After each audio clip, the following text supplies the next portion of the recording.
So good afternoon, everybody. I am Dee Childers with Life Changes Elder Care Consulting and the Vice President for Learn Community Education. And I am so pleased to have you all participate and be a part of our presentation today. We're talking about fall risk presentation, and we have a wonderful speaker today. Laureen Quick is going to be talking us through how we can stay fit and keep upright, which is really a very important thing as we age. So first, a little bit about Learn. Learn is a lifelong education and aging resource network, an Idaho-based nonprofit with a mission to provide quality education on retirement and age-related topics in the area of health, wealth, lifestyle, and caregiving. And Learn is a leaders network as part of the Society of Certified Senior Advisors. Today, content is provided for general information purposes only and is not to be considered legal, financial, or health advice. Please consult with the appropriate professionals or other service providers before taking action based on the information provided today. I'm so pleased to recognize our sponsors for the summer quarter of Learn training, which is Fairway Independent Mortgage Corporation. Fairway has graciously made this available to all of you so that we could do this free and make it readily available to you, not only live today, but will be posted on our website as well. And in addition, we have Laureen Quick, who is a personal trainer, and she's passionate about fitness and living your best life. As someone who once was seriously overweight and out of shape, she has experienced firsthand how to become fit. People can live their dreams and realize their potential, and she decided to share her passion with others. So in November of 2020, she enrolled in a training program to become a certified personal trainer through the National Academy of Sports Medicine. She passed the certification exam in March 2021 and now works as a personal trainer. As a private personal trainer, Laureen meets with her clients in their homes and helps her clients 50 and over to improve their fitness level through functional training programs. This type of exercise program uses the whole body or multiple muscle groups to get fit with an emphasis of core strength and stability. She also works with 50 plus clients who are just beginning to compete would be kind of odd, but to compete in marathons and other athletic races or events who want to prepare themselves mentally and physically for their upcoming athletic event. Today, when she's not at the gym, you'll find Laureen with family and friends hiking, trekking, mountain biking, kayaking, and or rafting and traveling, a woman after my own heart. In 2021, she plans to climb, okay, Laureen. I think it said cartoon to hill. It's, yes, it does. Cartoon to hill. The tallest mountain. I'll know when I've done it. I'll let you know how to pronounce it. Okay, great. But it's the tallest mountain in Ireland, as well as adventure travel to Costa Rica, Iceland, Italy, and Patagonia. Her favorite quote is, "The longer I live, the more beautiful life becomes," by Frank Lloyd Wright. So 3 random facts about Laureen. Laureen grew up as an Air Force brat and started kindergarten in Turkey. The last international trip Laureen took was to Peru and Machu Picchu in 2019. And Laureen loves to watch murder whodunit mystery shows. So with that, Laureen, I am going to turn it over to you and let you share your screen. Well, thank you very much. I'm going to go ahead and click that green button and let's see what I'm supposed to do. I'm assuming it's going to be the whiteboard. And actually, desktop. Yeah, desktop or screen. Yep, there we go. And now I'm going to pull up my presentation. Let's find that. There it is. And we're going to go into play mode here. This thing, there it is. And we'll start. And we'll just sort of walk our way through the presentation for the day and hold questions at the end of the session, if that's good. Perfect. Thank you. So welcome, everybody. I'm going to be speaking today about preventing falls, basically. And we'll be talking about fitness, but before we even get to that point, we're just going to talk a little bit about your home and your lifestyle. So I've set an agenda for us that begins with just a little bit of beginning stuff like introductions, and we'll be sharing more about ourselves in just a few moments. And then after that, we'll go into a section on prevention strategies, looking at your personal life, your home, your clothing, ways that you can facilitate the way you live your life to prevent the potential for falling. Then we'll spend some time talking about the balance system and how it works. We'll then go in and work and look at how do you actually develop your balance. We'll talk about something called agility and coordination, which is an important part of that process. And then I'm going to give you just a quick summary of what a balance training program would look like. So if you are looking to create your own, or if you are looking at any trainer or a training facility that offers a balance program, you would be able to assess whether or not they're comprehensive or whether they're potentially someone that you would want to work with. Then we'll wrap up the session with questions and be on our way. So I'm going to start by just talking a little bit about my story. And I am 62 years old, soon to be 63, but my story today begins when I turned 60. And I was reflecting on how I wanted to celebrate that great event in my life and realized that there was a whole lot of stuff that I just never did. Things that I said I was always going to do, but just never quite ever got around to it because I was waiting for the right moment. I was waiting for people to come with me. I was waiting for something. And it occurred to me at 60 that if I didn't start doing these things now, I wasn't going to do them. And that I either need to give it up and stop talking about what I was going to do, or I needed to start doing the things I said I always wanted to accomplish or experience in my life. So my daughter and I booked a tour to Machu Picchu in Peru. And once that tour was booked, it occurred to me that I was really out of shape and probably wasn't going to do so well at that high level of elevation in terms of being able to even walk. So I was 60 pounds, 65 pounds overweight, pretty much couch potato, didn't do a whole lot of anything out of doors. So I just said, you're just going to have to start walking. And I started walking the upstairs of my house in the morning before I went to work. I would get up and just walk 10 minutes, and then 10 minutes turned into 15, and 15 turned into 20, and 20 into 30. And soon it was an hour. And at one point I was doing several hours a day of walking, indoors and outdoors. And those pounds started to shed. And I also was working seriously on just becoming more health conscious with the food choices I made. And part of that meant I began to eat whole food nutrition and stopped eating processed food, stopped eating all the things I really shouldn't be eating, including fatty foods and sugar and all that good stuff. And over the course of the time it took for the plane to actually take off for Peru, I'd lost a good, 20, 30 pounds, maybe. I wasn't completely where I'm at today, but I was in better shape than I had been. And I was proud to say that when we arrived finally at the base of Machu Picchu, we were in a group of about 40 people. And there was the facilitator of our tour who said, all right, those of you that just, want to stay here at the base, I'm going to stay with you. And those of you that want to go on up, this other guide will be taking you up. And my daughter looked at me and she goes, it's okay, Mom, if you don't want to go up, we can just stay and hang out here. And I was like, are you kidding? I've come this far, all this way, we're going up. And so we joined the group that was going to walk up. And as you begin to climb into the sacred space, there's just a lot of huge stairs, and they're all different sizes. And it's a bit of a job to get yourself up there.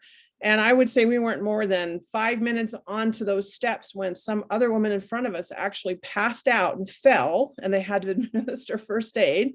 And I thought, what have I gotten myself into?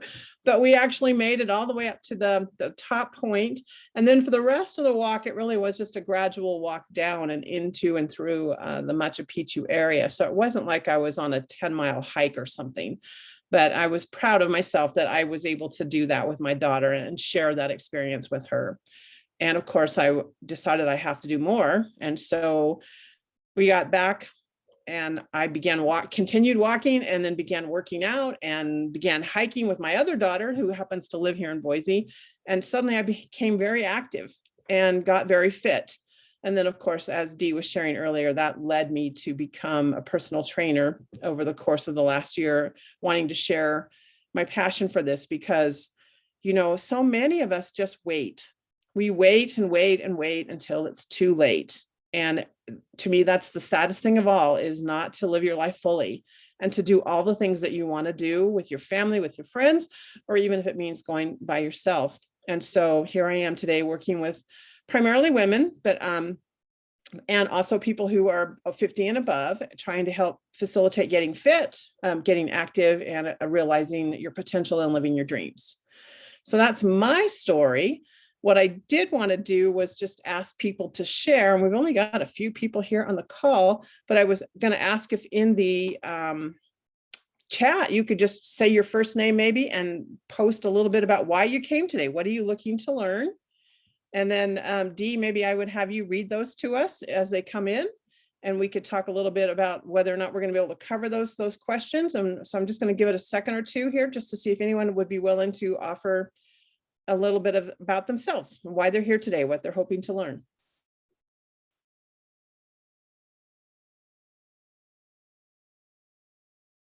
And it's quiet. Dee, are you seeing anything come through? I can't hear you.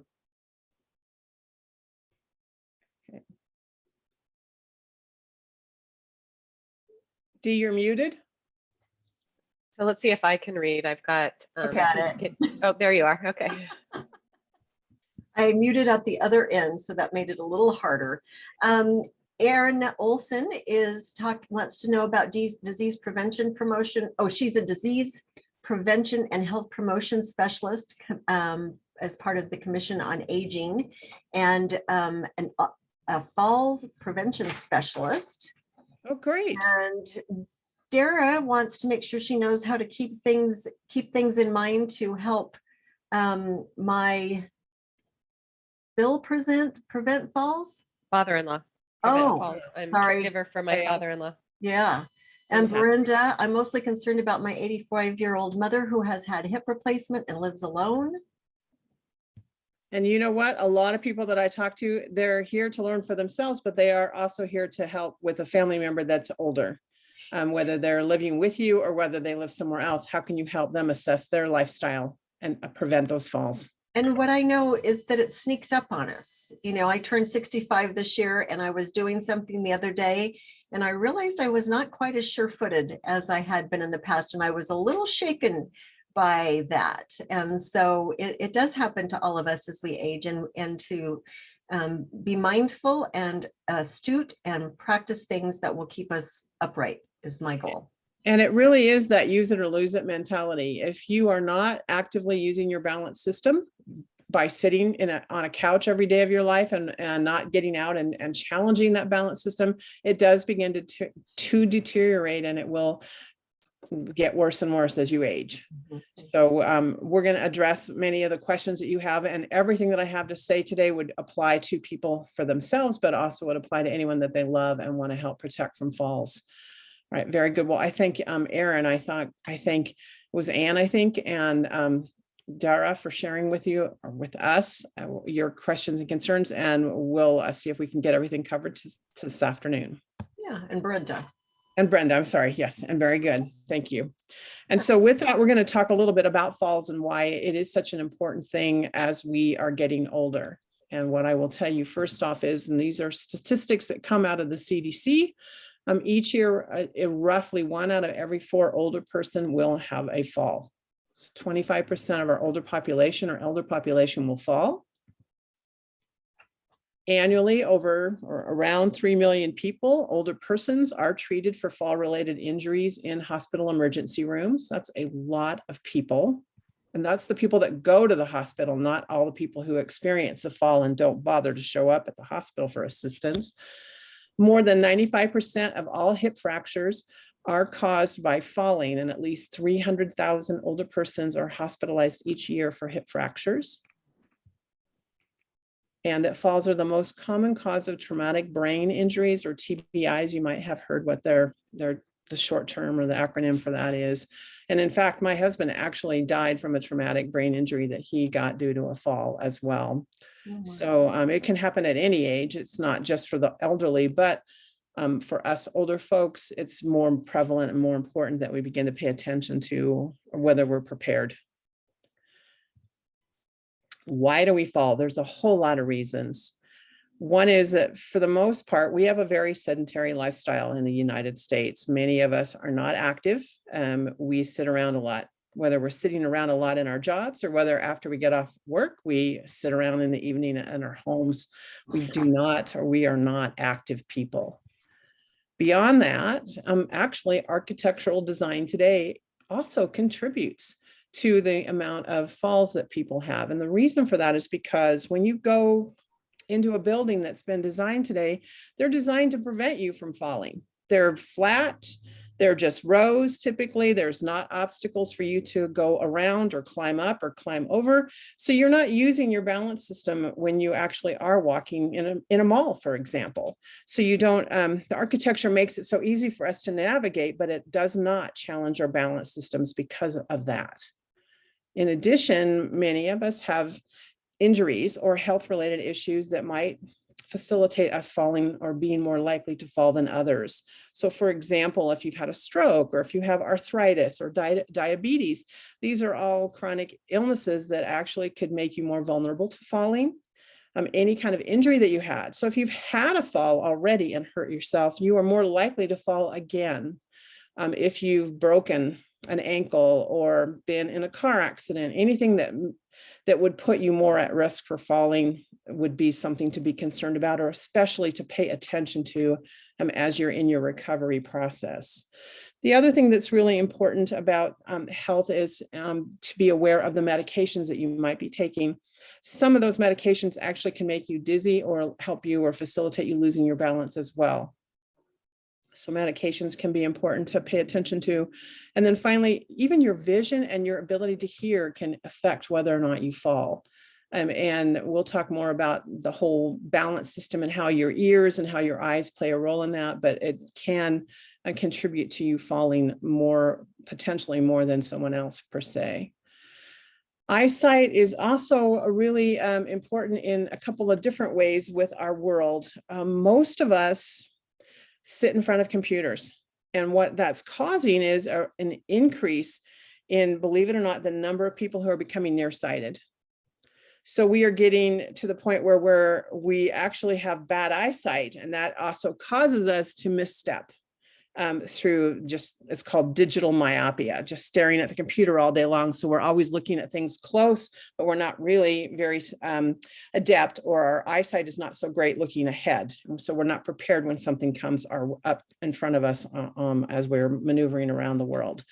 The other thing that I find fascinating is bifocal lenses or progressive lenses that change depending on how you're looking. You'll, like, for example, I have bifocals and I find myself constantly looking down, but I'm not looking up. And so I'm not necessarily paying attention to what's coming my way, even in the very immediate future.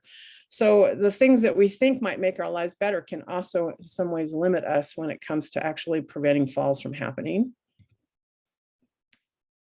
Also, shoes become critical when you think about falling. So, of course, the stiletto heels are not the most recommended shoes for someone who has the potential for falling, but even thongs or wearing shoes that do not give you the kind of support that you need to catch yourself and hold your balance can also influence the potential for falls in your life.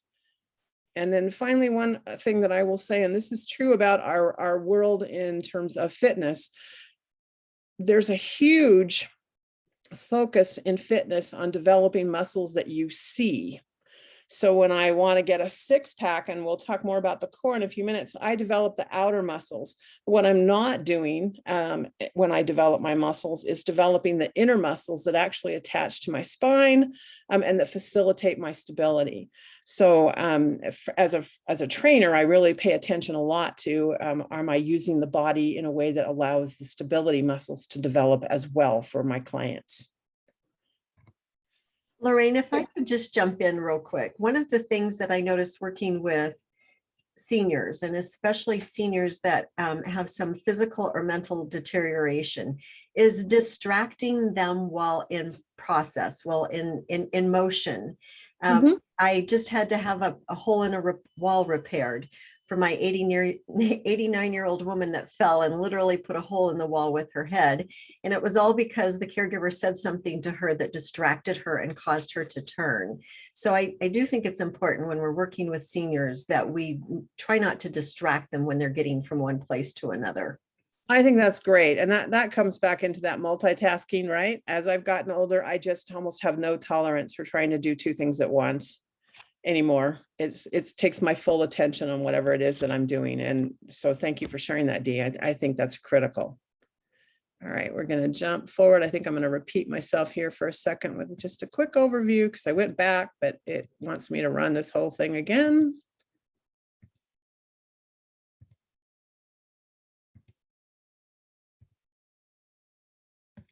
And let's talk about some personal prevention strategies. And we're going to start by suggesting or recommending that for anyone who's concerned about falling, you still want to keep seeing your doctor on an annual basis, but there are some things you want to talk to your doctor about when you're doing your annual wellness check.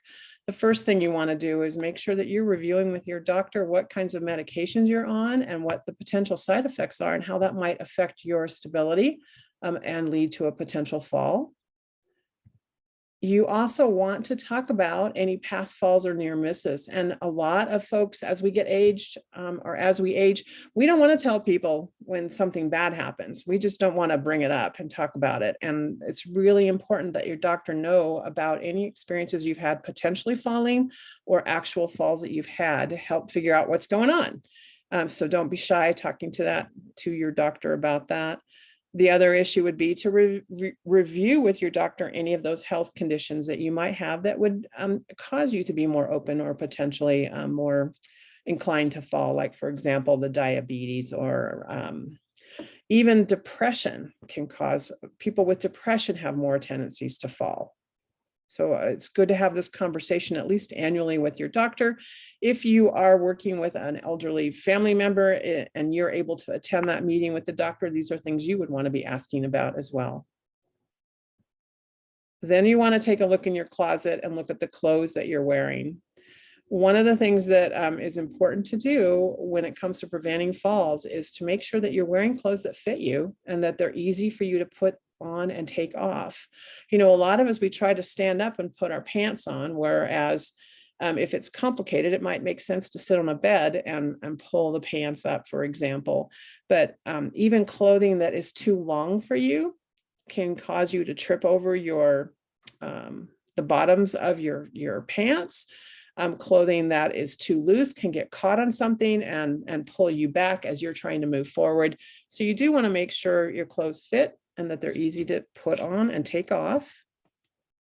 You also want to wear sensible shoes. Again, looking for shoes that support your feet and give you the ability to feel the ground underneath you. And we'll talk a little bit more later about the feet, but it's kind of interesting. Again, we look at the shoe market and you'll see these shoes with these really thick soles that give you this cushion and they just feel like you're walking on pillows. But the trouble with walking on a pillow is you can't feel the earth beneath you.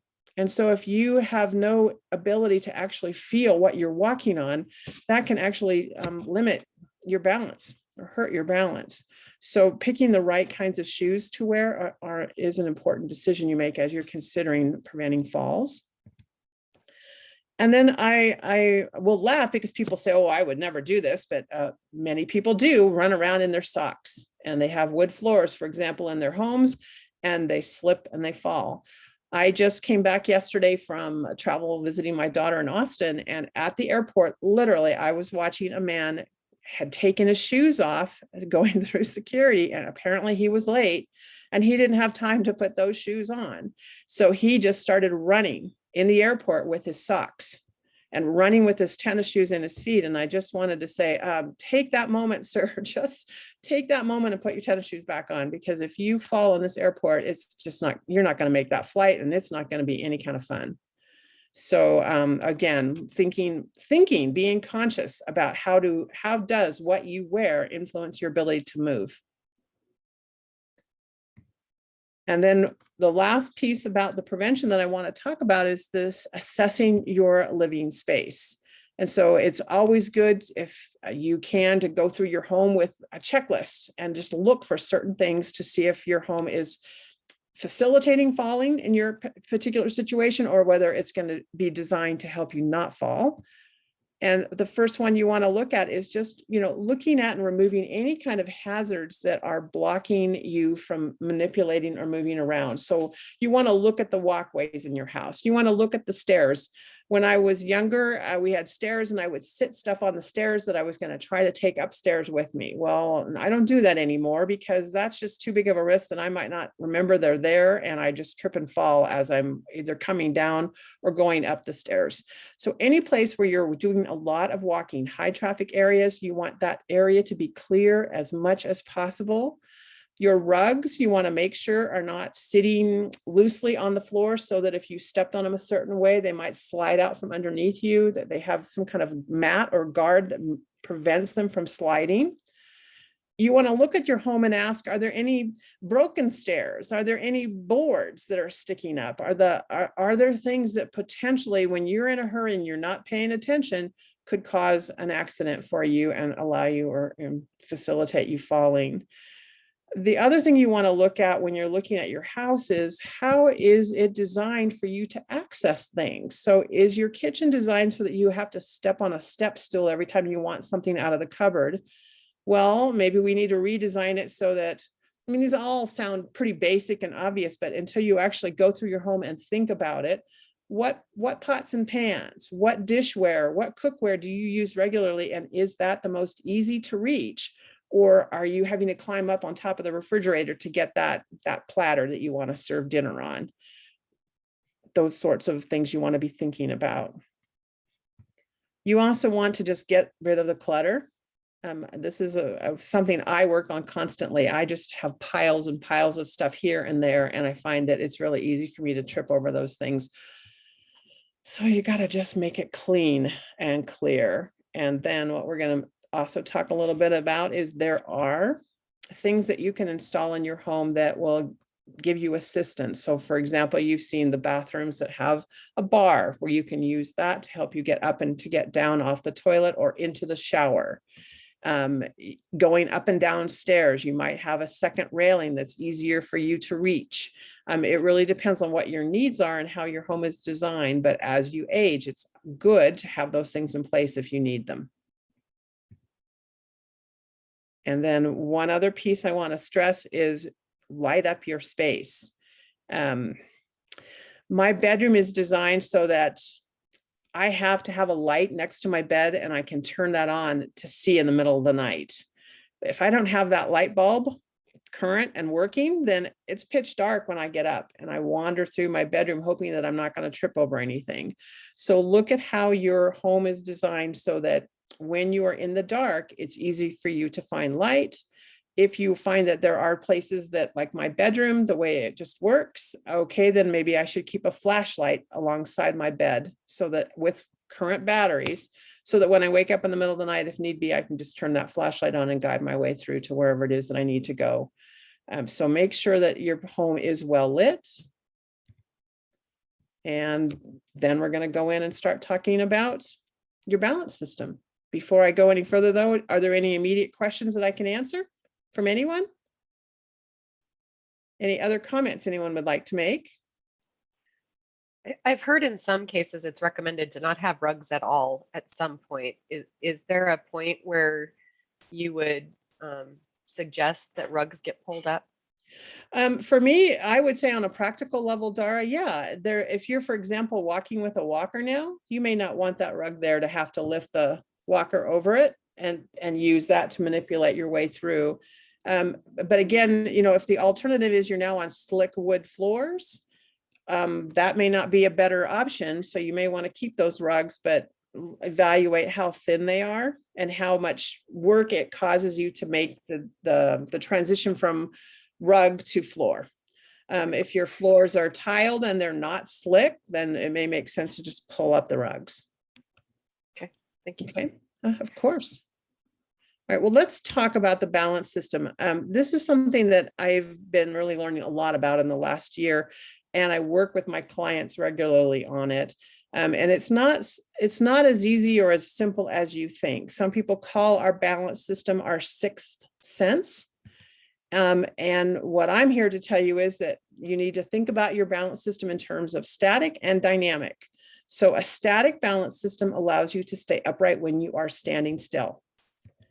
Whereas a dynamic balance is when you are actually moving.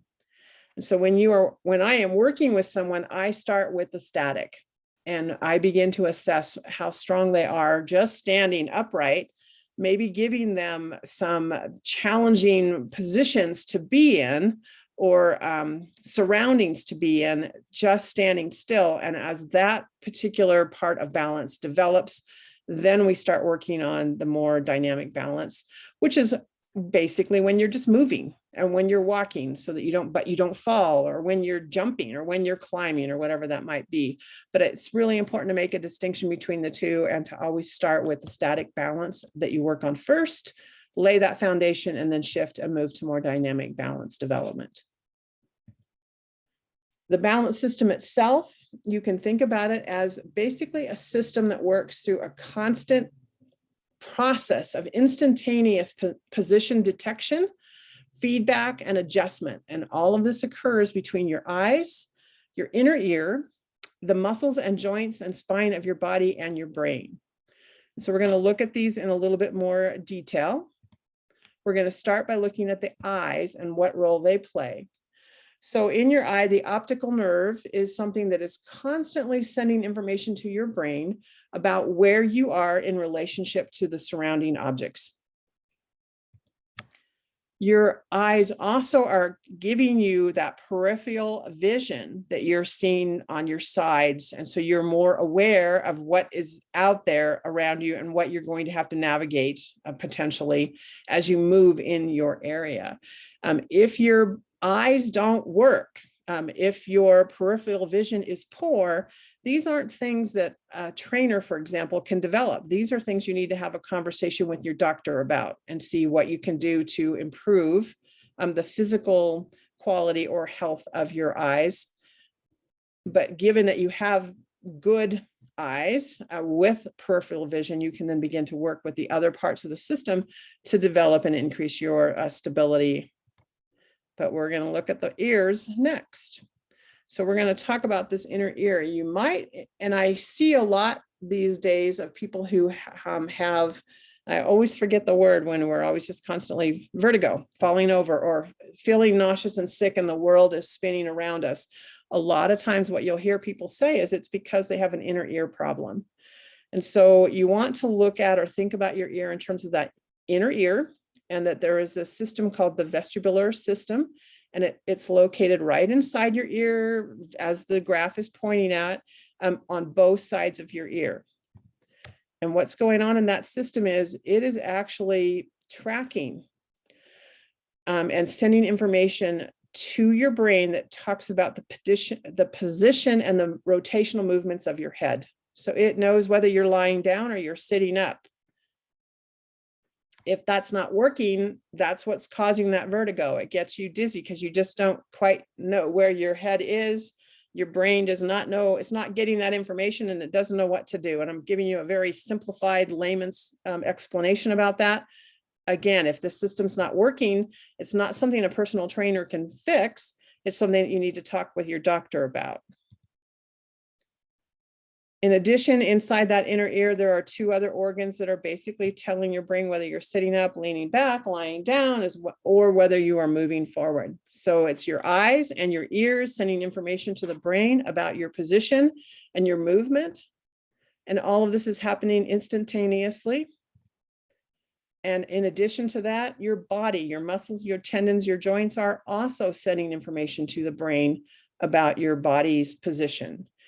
Your tendons are tethered to your muscles, and they tether your muscles to your bone and cartilage, and they allow your body to move, to shift, to work. Within that muscular tendon system are little nerves that send information to your brain about where your body is at. And so your brain is receiving all of this information constantly, and then it will be sending information back out for your body to make adjustments. The part of your brain that handles most of your balance control is the cerebellum.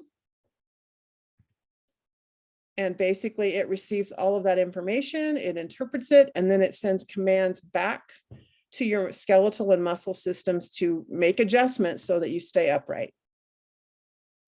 And again, here, as long as these systems are working physically, you can work to develop your and reactivate your balance system. If there is something physically wrong, it's important to talk to your doctor about what that is. So let's assume you're a healthy human being and you want to work on balance improvement. There are exercises that you can do. And again, we start with those static exercises.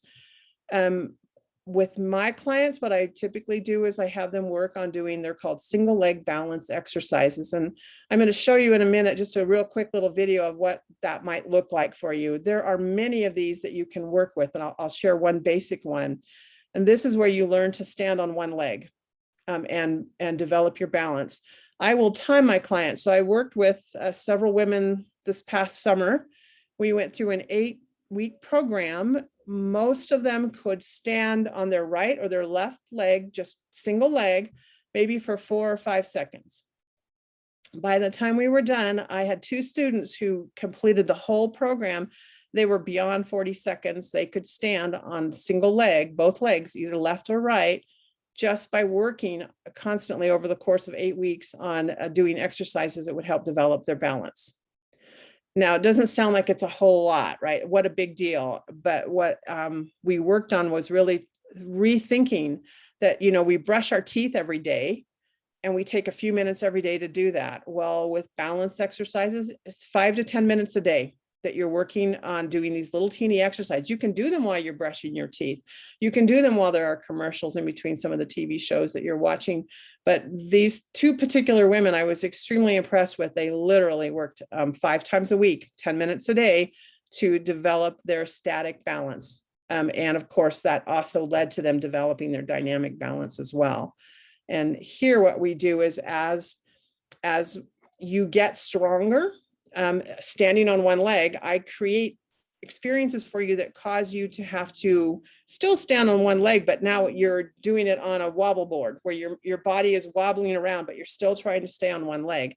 Eventually, I start giving you challenges that make you have to move, but it's going to be a movement experience that basically is challenging you to stay upright. And what you do in these particular situations is, again, as a trainer, I try to create little increases in challenge until we get you into bigger and bigger challenges. You also in your life may find yourself challenged. So for example, I hike a lot, and there are some trails that are extremely challenging to me because I'm climbing over rocks, or I'm walking through streams, or crossing logs. Whereas opposed to if I'm just walking down the greenbelt, the challenge is very, very different. So the important piece about any kind of balance work that you do is that it's progressive, that you start with your static, and as you strengthen that static balance, then you start shifting into more dynamic challenges, again, that are reactivating your balance system and developing that as a muscle, so to speak. I'm going to share a video. It's a very short video of just one single leg balance exercise. Let's see if I can get this to work. Disclaimer alert, disclaimer alert. For single leg balance, stand next to something sturdy just in case you need a little assistance. Stand on one foot and then just balance. If you can go down to one finger, do that. And then if you can go not holding on at all. And that is really it. But really, I'm not kidding. I had, when I started this class, I had women that could maybe do that for 4 or 5 seconds on each leg. And you'll also find that you'll have a dominant leg and a non-dominant leg, which means one of them you might be able to do for 10 seconds, but the other one you can do for 2. But over time, you just keep working exercises, and then eventually you expand that to a much longer period of time. The statistics and the research says that if you can't do that for more than 5 seconds, you are a high potential for falling on each leg. So that's that's just kind of a quick overview of balance exercises. There's another part to your balance that people overlook, and that is your core. So you'll see here in this image I've got here that you see that beautiful six-pack that someone might have if they were working their core. The core muscles are more than just these 6 muscles that create that six-pack. And a lot of folks just develop or spend their time developing the outer core, but there are some important inner core muscles that you want to pay attention to when you are working on balance. And we're going to talk about all levels of core work now. So we have the first level, there's 3 of them. The first level is called the local stabilization system. These muscles are muscles that attach to your spine. You don't see them. You don't see them on the outside of your body, but they are there. These are muscles that create stability.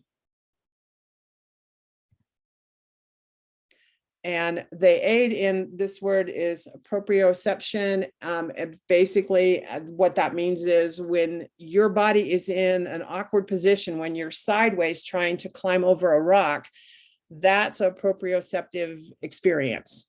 And these muscles are powerful for you, keeping you upright.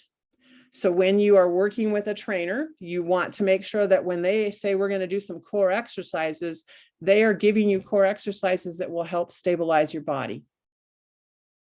And I'll be honest, a lot of trainers will just skip over these. But I will also tell you a lot of very high performance athletes focus on these a lot in their training, because if you think about a football player that has to run down a field and then make a sharp turn like that, they have to have balance or they're just going to fall over. So this isn't just older people, senior citizens that need to work on these particular muscles. All of us really need to develop these muscles. I've written up here the Latin words for the particular muscles that are there. That's not important to me what they're called. What's important for you to understand is that they need to be developed and they need to be strengthened. I will have a client that will start with me and she literally can't do a sit-up. And part of the reason is because she hasn't developed these core muscles. So we have to do other exercises and work to get her to a point where eventually she can. Second level is called the global stabilization system. These are core muscles that create stability from the pelvis to the spine. These are muscles that help develop your stability between the lower and the upper body. And when you're bending or when you're shifting or going forward or going backwards. These are also the same muscles that, we were talking about earlier, that rectus abdominis is that six-pack. So these are the core muscles that appear on the outside of this area of our body. And they also need to be worked and developed. These particular muscles, they provide, there's 2 types of power or force in our bodies. These muscles in particular help provide you balance when you are relaxing your body, when you're not necessarily powering through something, but when you come back and you have to stabilize. Last or third section of your core are the movement muscles. These are the muscles that are also considered prime movers of your body. They're going to be the muscles that attach to you so that you can run, that you can push, that you can pick up. These are the larger muscles in your body, and they are still considered part of your core muscle. Again, a lot of folks will develop these kinds of muscles so that they look strong, but if you haven't done that inner work, you're not as strong as you think you are. And it's that lower level core work. I tell my clients, those core muscles are what's going to give you stability. So that's what we focus on. These particular muscles give you the power of moving forward into something, the concentric force. They also help with the eccentric force as well, or decelerating your body. And I'm probably getting more technical than you want me to be, but in general, I just want you to understand that there are 3 levels to your core. You need to be working all 3 levels. And most trainers, a lot of trainers will just skip over that lower level, that first level we talked about. Last, we're going to talk about in terms of your body, your foot, and how important your feet are. it blew me away when someone research that I was doing said in an article I was reading, your foot needs to be as dexterous as your hands. So if you can move your fingers like this, you need to be able to move your toes like that as well. And I will meet people that literally can't move their toes. They just move their foot as if it was one giant organ. And so what we end up doing are exercises that develop the ability to wiggle the toes into different positions. What's important to understand about the foot is your feet play a major role in keeping you balanced. And the more rigid your feet are, the more difficult you're going to have balancing your body. There are a couple of different types of muscles in your foot. The local foot muscles are fine motor actions for your feet. They support the arch of your foot and they help maintain balance and stability for a proper gait.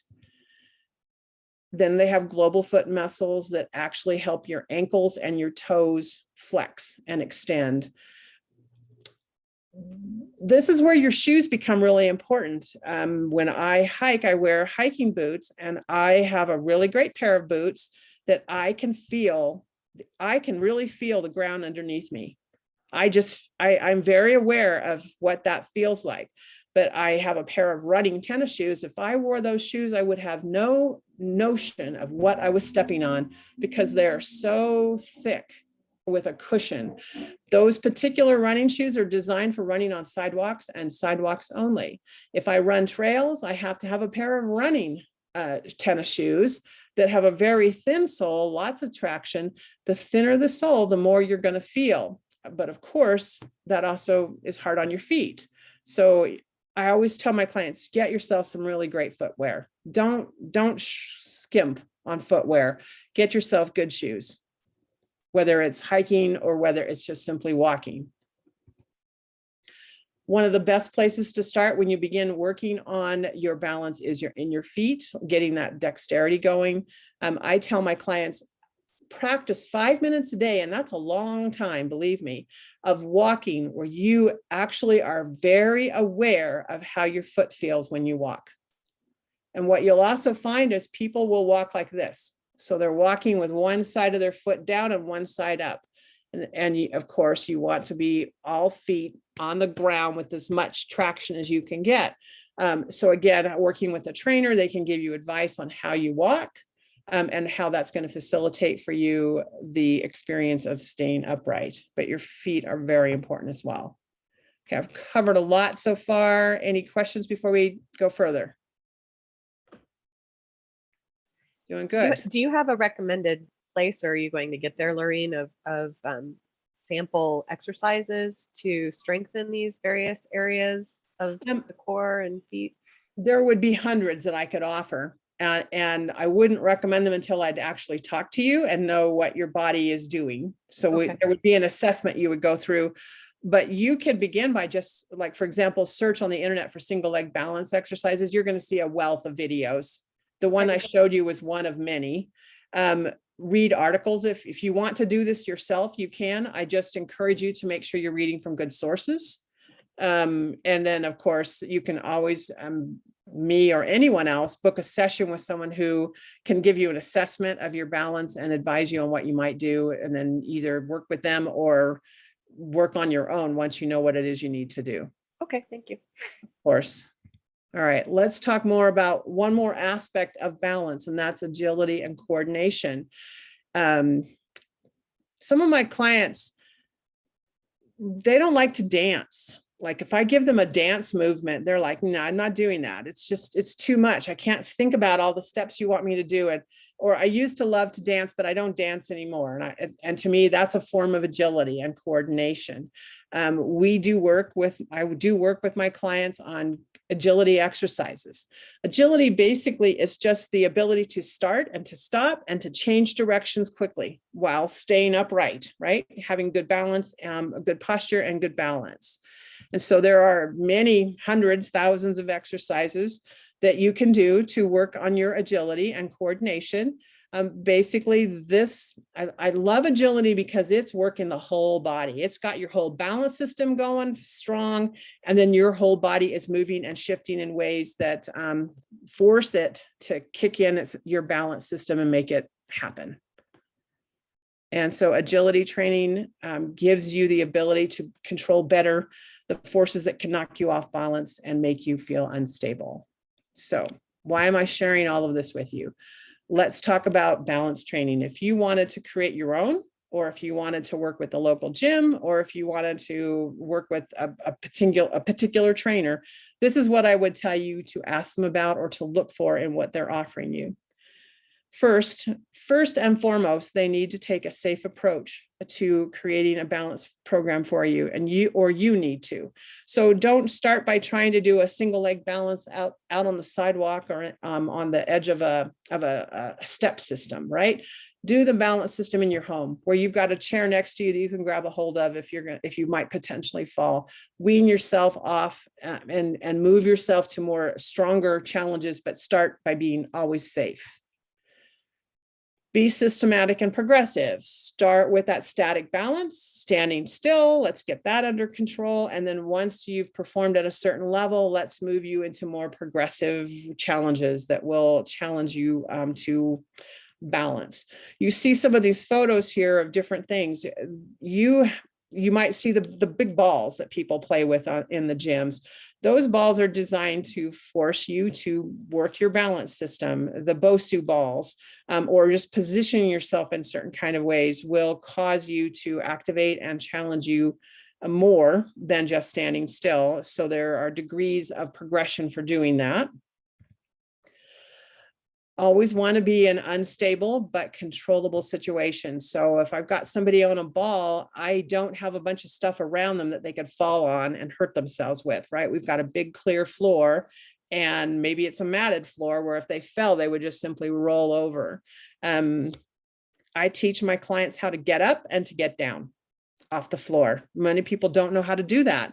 I had a woman, she was very concerned about how she looked as she was getting up and getting down off the floor. And so we worked on creating a way to do that was very stylish and beautiful, but at the same time, very safe. Okay. Want to look for and ask, are they doing core and agility training? And are they helping you develop your foot dexterity and strength through training as well? So basically, these are the things that I would have you look for.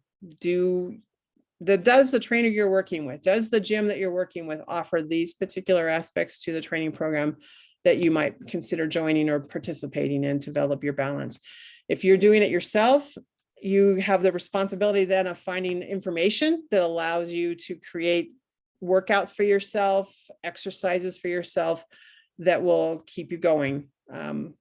And over time, develop yourself in terms of your dexterity, your strength, your agility, ultimately your balance. When I got older in my 60s, I was really afraid of falling. When I would go to the gym, it was like, you want me to do what? No, I don't think so. I don't think I'm going to be doing that because I'm pretty sure I'm going to fall. And there's just this big giant fear that we have that blocks us actually from doing things. When I hike, I tend to hike with women who are 10 or 15 years younger than me, sometimes even younger. They are very brave and they will do all kinds of things. Like we went to a waterfall and the waterfall was below us. And then there was like this big rock and there was a ledge and they're like, well, we should go out there. And I'm like, I don't think so. And then I happened to look over and it's like, oh, there's a rope over there. Yeah, let's all climb down. So I was like, nope, I can't do it. I'm too afraid. Even today, I would be too nervous about doing that without proper preparation. But the three of them jumped down, climbed down, crawled around on the waterfalls, had a great time, and then they climbed themselves back up. Recognize that you have potentially a fear in you. Don't be afraid of that fear. Don't be afraid of acknowledging that fear. And it's important for you to know I have limits on what I can and I can't do. Next time I go back to that waterfall, I might take that rope and do that, but I will be wearing the right shoes and I will have the right food in me before I go, knowing that I'm going to need the strength of my arms to pull myself up. I'm kind of babbling, but I guess what I'm trying to say is don't let your fear stop you, but also be prudent in the risks that you take. Be safe. Okay. Questions? Lorraine, I'd just like to say that was an excellent presentation on Fit and Full. Normally they just focus on exercises, which is clearly important, but I really appreciated that you got to the root of what we're trying to do here, which muscles and which systems are affecting our balance and our ability to stay upright, and that it's a whole system approach. So exercise is important for all of that, but it's our eyesight, our shoe wear, our clothing, our mental state is really important to that. And there was a, oh, and I was just going to add that there was a really good comment from Erin on the phone stating that as a person who is blind and also has MS, she can attest to the challenges it presents when all of those systems don't work well together, the eyes and the nerves, and you having to work your body. These are my words now, but to then compensate for that and protect yourself for the areas where you aren't strong by becoming stronger in other ways and taking additional precautions. Absolutely. That just complicates life even more so, right? Yeah. And I hope that this was valuable in the sense that it does give you that big picture. This, to me, this is empowering to go back to, this is what I know now. And now I can evaluate what programs I'm looking at participating in, whether they're online videos or whether they're in gym workouts. You know, am I getting what it is that I need? And it is not a simple process. It's not about, oh, I'm just better at balancing now, right? You have all these factors that you have to pay attention to in order to fully access your balance system. Good. I caught just a little bit of Marie Esmond White. She is she presents on PBS. Mm-hmm. And one of the things that I'm always amused at her, but it spoke exactly to what you're talking about. Today's session, she was talking about exercising our hands as mm-hmm. well as our feet. And literally she had exercises for our feet. Your toes and your heels and yep. and it was like, yes, we have to focus on all of these parts to keep things going. We take that for granted. Absolutely. And the feet things, that really intrigues me because I have peripheral neuropathy in my feet. So I don't feel things as well, which is a potential risk for falling. And so I'm very, very intentional when I am walking or hiking and it's somewhere that's riskier. I am very intentional about where I put my feet and how my feet feel. Yeah, because it's a risk, right? But then I think about people who they just move their whole foot. They don't even bend their toes or anything. It's just one, for them, it's one foot. That's just it. That's how they move. They're very limited in what they can feel. They're very limited in how they can manipulate their feet around to catch themselves, right? Mm-hmm. Yeah. But there are exercises we can all do to improve that. Definitely. Well, we'll have to have you back and do more exercises with you. Definitely. And I really stress it's good for people to see someone who can assess you. Mm-hmm. And then based on where you're at, make recommendations for what kinds of exercises you can do.